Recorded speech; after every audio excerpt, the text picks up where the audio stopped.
Hey guys, Rob with RubberToe Assembly here again with another Lifetime Shed 15 by 8 tutorial. This will show you how to do a lot of stuff. Anyways, getting right to it. Section 9, the roof assembly. Before you lay your roofs on, you want to check this out here. It's your walls. There's a big line on top of the walls that you have to make sure is completely clean of all debris, as you saw there in the beginning. And then especially where the gable goes, which it's showing now, the gable is going to sit right on top of your wall line, as you see there. Drops nice into place. I cleaned the debris out of that whole top line of the wall there and of the bottom of the gable here as well, so they fit together nice like a puzzle, as you see there. And then you fill in all those holes and it's attached to the walls. On to section 9.3 in the book. I'll show you here. You start to put your roof panels on. You can see the metal truss has already been put on top of their wall line from one side to the other. That's that metal bar right above me. And then the roof panels go on just as you see here with those same screws. And those are the first two holes that I fill with the screws, is the one on the right and the one up there on the left that you saw on the gable. And then just line them all up, put the screws in. Sometimes you have to go around to the outside corner, which you see here, and just pull that corner down, and you can feel it clip right into the groove when you do so. However, when you come around the inside, sometimes you'll put the screw there in the corner, as you see here, and it wants to just push that corner up again. So if you're tall like me, you can put your arm around it and kind of push down on the roof. But if you're not, you'll either A, go to the outside corner, which you just saw a minute ago, and pull down, or have somebody do that for you, and then just put the screws in on the inside. And there's another trick that you could barely screw into any of those holes there as a tool and pull down on it, but don't go all the way through. So on to section 9.4, which is this other roof tile, opposite side. It goes on the same way the first one did. You got your gable on the edge, and see the hole there that I'm pointing to? You want to line that up with the hole that's on your roof tile. As you see there, boom, it looks like I had to pull down a little bit on that one. Once you put that screw in, it lines all the others up real nice. So you just kind of bounce around to whichever screws you want to put in after this. After you get the first, second, third one in, you can just kind of bounce around and put them in. These are how the roof support bars go in. Each solid roof tile gets one right where you see there, and that's how I put them in. The rounded off side I always put inside the gable. It's just easier. And then tap it there with a hammer, or a mallet rather. Drops right into that little groove, you're right into place. Sometimes you might have to take a screw out if you put screws in, and then put them back in just to get those bars in. As you see here, onto the next section, I'm lining up that little nib right there has a little groove that it fits into on the metal truss. You line those up and everything should go great. And then onto the center truss. This is where you're going to have double doors, so this truss is different. I have a video that shows how to put this particular truss together. That should be very helpful. So if you have two people with this section, assembling this thing, attaching it up there would be ideal. That would be your first choice. But if you're by yourself, as you can see here, I have a little trick. I just pull that bar so it's tight, and that screw, so it's holding a screw in there at the same time, and then put a washer and a nut at the bottom of it. And it's 3/8, I believe, the size. And then you do the other side the same way. Once I put the first one on, I think the tension of the two sides was pulling that bar, kind of holding it by itself. So if you get lucky like that, sometimes you can install this thing by yourself. But anyways, you just go through after this is on and tighten it with a Phillips from the top and a little 3/8 open end wrench at the bottom. Just a quick zip with the drill gun, or a couple of turns with a Phillips head screwdriver, whichever is easier, and snug them up. You don't want to go too crazy on these two, but you can see it's on there tight, no loose washers. Boom, that's what you want. Next is section 9.13, the doors. Here shows you how to insert these poles into the side channel of the doors. Sometimes they don't want to go all the way down through the bottom, so you can see here I flipped this one over and use the ground to my advantage, and it just presses it through the top. And then you have to spin this rod, if you will, so that the holes line up with the holes in the bushing that's coming up through the floor there, with the indentation at the bottom facing outward, because you're going to run a cotter pin through there, and that's what you want, the open side, so the cotter pin catches nice and easy all 3 or 4 holes that it passes through. Give it a couple taps, as you just saw there, with the hammer or a mallet, and then hold it very steady, come through with a cotter pin and put it right through that little hole with the groove channel that's in the bushing going through the floor. Yep, just as you see there. That's what you want on the other side of it. And then come through with a needle nose pliers. I find that works best. And just bend one to the left, one to the right, just like you see there. Nice. After this part, I usually drop the deadbolt into the bottom and swing that ladder over there. There we go. Or a ladder of some sort that will hold these doors, just like you see there. See how that's kind of holding it? Holds it nice and steady there. And then you come through and do the other door on the other side the same way. Run the door, the pole for the door right down the channel in the same way. And if this one sticks, then you have to flip it over just like you did the first one to get it to pass all the way through. Yep, just like that.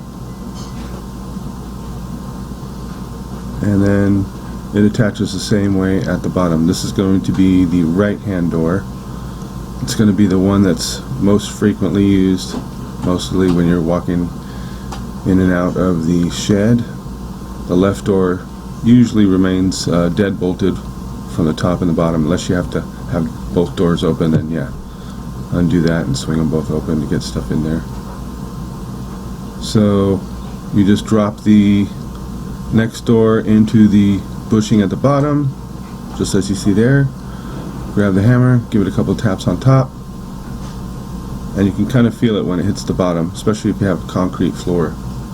You can feel when the pole hits the bottom solid. That's what you want. So I come around, got the cotter pin ready to go, and the cotter pin, as long as everything's lined up nice and perfectly, you drop that pole through the middle, the cotter pin should pass through there nice and simple, just as you see there. I'm making a comment. Yep, that's how easy it is. So it is pretty imperative that all of the holes that the cotter pin passes through are all lined up. If it's not passing through, you might have to pull the door up a little bit and maybe pull the rod out and then try it again, make sure the holes are lined up, and then the cotter pin will pass through. Nice. As you see here, I close the doors, put my arm through the window and deadbolt that lock to hold both doors together. Next section, 9:15, the roof assembly. The gable that goes right above the doors goes just as you see there. Give it a couple of taps, and those 2 rods that are in the door channels go right into each side of the gable, just as you see there. Nice, perfect fit. Again, if you deburr all these edges where you see it's coming together there, get all that excess plastic off in the beginning, everything fits nice together as a puzzle. Onto the roof assembly, 9.16 this is, where the center truss drops right in where it has to go in that groove on your small front gable over the doors. It gets 1 short fat screw, poof, just like that. It's together, it is attached. I usually run that top deadbolt also. Section 9:18 is these little corners. A lot of people find this part very interesting because it's very helpful. They don't know how this part goes in, but just as you see there was a nice shot of it. You kind of bend it in there, if you will, and then you put those little screws that come with it. Put a washer on each end. I always point them up. I don't know if this shows to point them down or up. It doesn't really matter, but it's easier for me to screw them tight with a drill gun after when they're pointing up. I think that's why I do this. Yep, just like that. Zip, zip. That one's attached.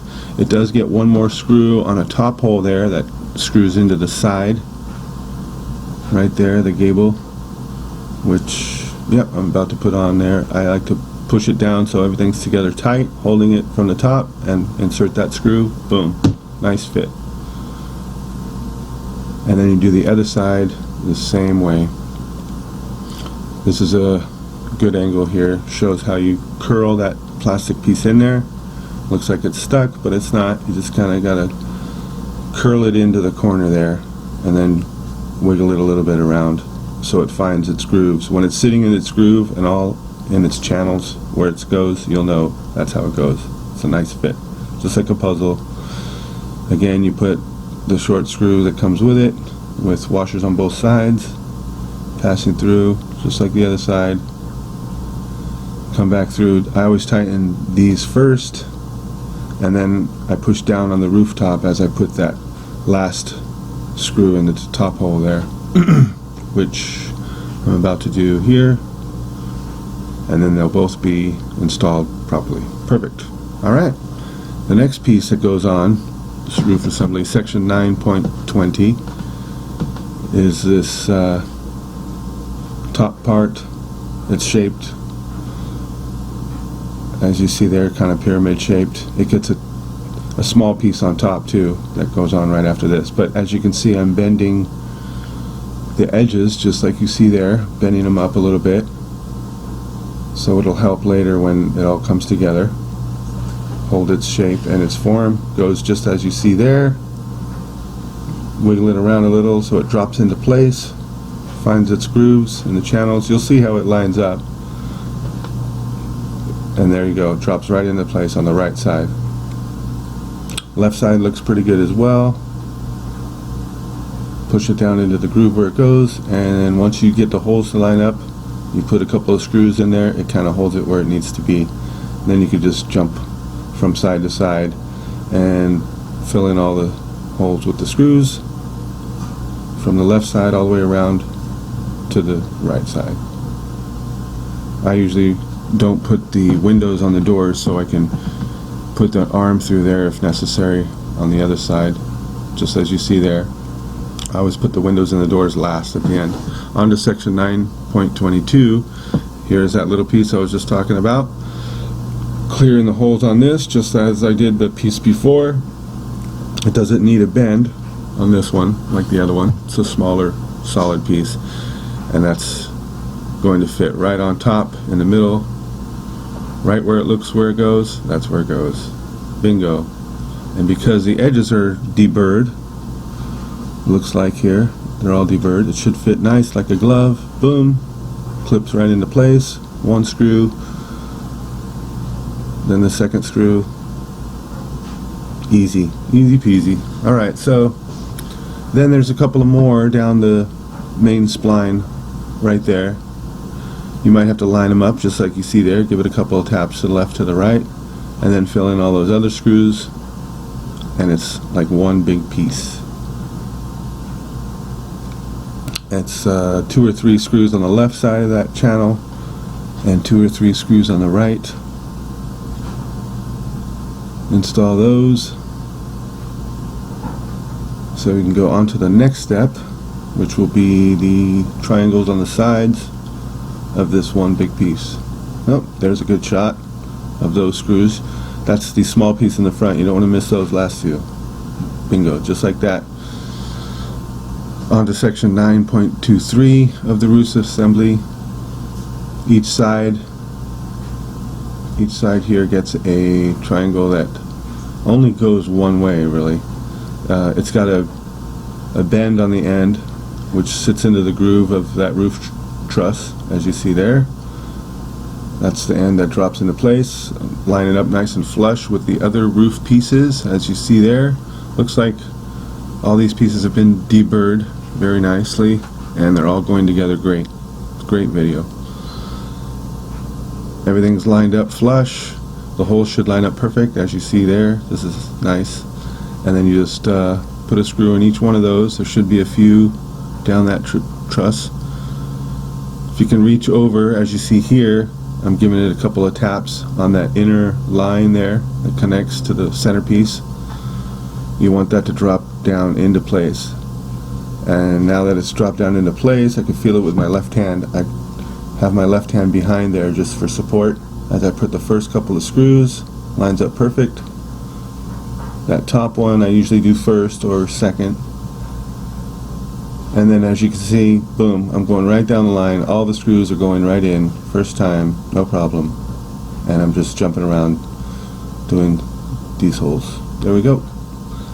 A couple more, and that whole piece will be installed. Perfect. Last one is this bottom one. If all the other screws are holding this piece where it's supposed to go, then that last one should be quick and easy and shouldn't be a problem. Alright, and then the left side goes on the same way. Sometimes when you're trying to line these pieces up, it might take a person on the outside to kind of push or pull the whole shed a little bit to either open or close this gap where the triangle fits into place. But as you see in the same way I did on the right side, I just reach over there on a ladder and drop the section, give it a couple of taps, drop it down into the groove where it's supposed to go. Nice perfect fit. Once you get a screw or two in there, everything's flush. They start to line up right where they go. Yep, I just put my hand on the back of it for support because you don't want that roof tile to pop up when you push the screw in. So there you go. Get a top one, some outer ones, and then just go right down the line of the spline there and just put all the screws necessary where they go. And then that last one is going to be the bottom one. Section 9.25 of the roof assembly. This is what I call the main spline of the roof on the top. This particular roof gets the small skylights across it, and I always put one on the left to kind of hold that piece where it goes, and then one on the right. I kind of pull it and swing it at the same time so it's the holes line up where they have to go. If it's not lining up, then you might have to loosen a screw or two and then just get it a little wiggle room there until you can pull it far enough where the outer holes line up perfectly. Anyway, 4 screws, nice and simple. After that first piece is installed, your second, third, fourth, and so on will go just like you see here. They're going to overlap. So that first piece was your underlayer. There's one side and another. One side is the overlapping and the other side is the underlapping. You want to put that underlapping first. That's the piece that's already up there we just installed. So this one overlaps that, and it has 2 sides as well, and obviously you'll see there's an overlapping and an underlapping side. And as you see there, the overlapping side I put right on top of the other one. If you get this screw in here, boom, and everything lines up, I usually do that one first, or close to first. The other side looks like it's lined up nice, boom, I put that screw in, great, nice perfect roof alignment right there. And then I come back through here and make sure it's dropped into the place where it goes, so the other piece, the next one, will overlap nicely on top of that one. And here we go, onto that next piece. As you see here, that overlaps. Nice footage here of the roof. And so you just put these pieces on all the way across the spline. Sometimes if you get in a situation where, I have to move it to the left or move it to the right a little to get it to drop into the grooves where it goes, you might have to loosen a screw or two now and again, and then go back and tighten them up just to get that wiggle room where you can place these pieces into the grooves where they go. You can feel it feel them drop into place when they're in the right spot. You'll know. And then here's the overlapping end piece I was just talking about. It's going to be the last piece. As you can see, I put one screw on the far right, and I kind of pull it and bend it down on the left at the same time. So it reaches up and around. You get a nice tight fit there. Put the outer screw, if the holes line up, boom, put it in there. As you see there, everything lines up, and then go back to the top and put those last two screws there, second and the last. And then make sure that last piece is connected to all the others with those final two screws. Right here. Yep, there we go. Boom. Don't forget about those. Oh, and that one's already on. Nice. Nice, perfect roof line. And as all these pieces are deburred of all the plastic, they all go together just like you see there. Nice and perfect. Nice, perfect roof. So now that that's all lined up, as you can see here, great shot of all the screws going through the washers that are going to be for the small skylights, which is your next step. Boom, here are the small skylights. You can't see through them, but they are a little bit thinner plastic, and they do provide light to the sheds. So they go on just as you see me put one up there. Of course, if you're not as tall as me, you'll need to get up on a ladder and do this. That's fine. And then the washers are on the screws already preset. Went ahead and just lined them up like you saw there on the shelf. Now I just grab a screw and a washer, put them where they go, just as you see here. That's exactly where they go. Pretty simple, and they all go. There's all the screws all lined up, ready to go. So I can just grab one, screw it on where it goes. And you don't want to have the drill spinning too fast when you do this. Just put, if you have a drill gun that says low and high, I would put it on low just to be safe. And of course, low torque. If you have a drill gun, you can adjust the torque. Always have it medium to low torque on that. And they all go in just where you see here. Boom. Should be 6 on each. Each small skylight should get 6 screws with washers. So that's the first one on the end, and as you can see, light coming through the second one. Give it a little crease or a fold there in the middle like I did that first one. I'm doing the second one here. Folding it a little bit helps to shape it the shape that it has to be, so it sits nice and perfect right there where it goes. And all 6 holes should drop through the holes that are in the roof where it lines up with. Nice and easy. And you just go all the way down the spine with those. On this section, which is putting these, they have little arrows on them, these little pieces right in where they go on the outside.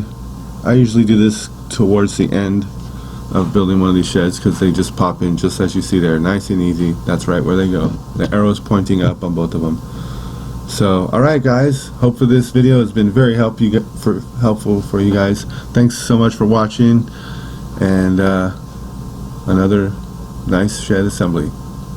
Great. RubberToe, over now. Thanks guys.